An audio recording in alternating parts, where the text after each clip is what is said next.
Well, let me start by saying a few words before I talk about our guest about Russia and Ukraine. I had a productive talk last week with President Zelensky, and we continue to engage in nonstop diplomacy and to de-escalate tensions and attempt like the devil to improve security for our allies and partners and for all of Europe, for that matter. And today, in the United Nations, we've laid out the full nature of Russia's threat to Ukraine's sovereignty and the territorial integrity of Ukraine, as well as the core tenets of a rule-based international order. And we continue to urge diplomacy as the best way forward. But with Russia's continuing its buildup of its forces around Ukraine, we are ready no matter what happens. I also want to note that the UAE defeated a ballistic missile attack launched by the Houthis, a separate issue, from Yemen yesterday.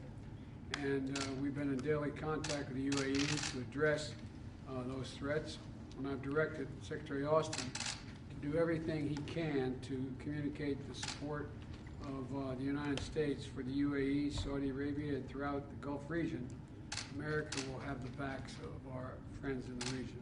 Today, but I'm honored to be here with a good friend who has been wonderful relationship since I've been president and then before.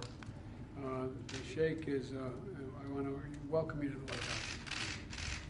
50 years of partnership. You're not that old, but 50 years of partnership. And this past year, our partnership with Qatar has been central to many of our most vital interests.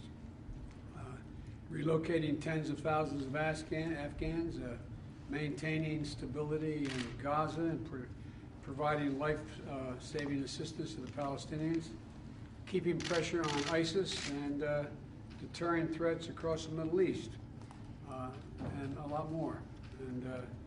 And the Emir and I have a lot on our agenda today.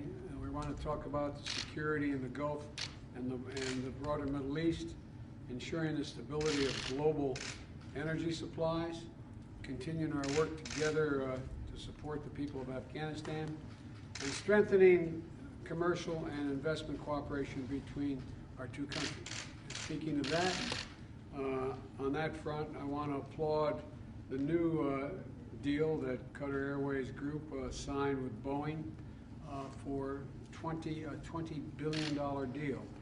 One of the largest deals that Boeing aircraft has ever had, and it will support tens of thousands of good-paying U.S. jobs here in America.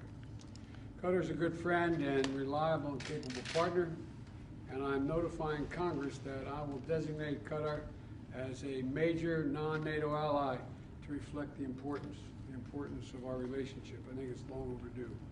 And I want to thank you again, Your Highness, for being here and for making this trip.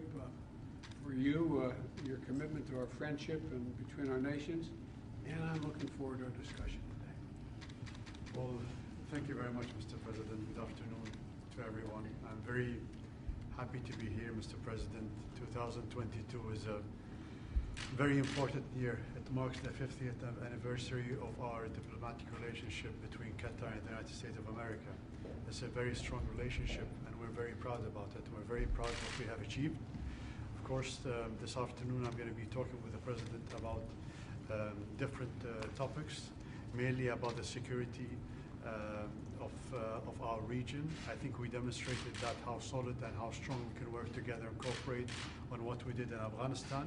We're very proud that we managed to evacuate tens of thousands of people of Afghanistan.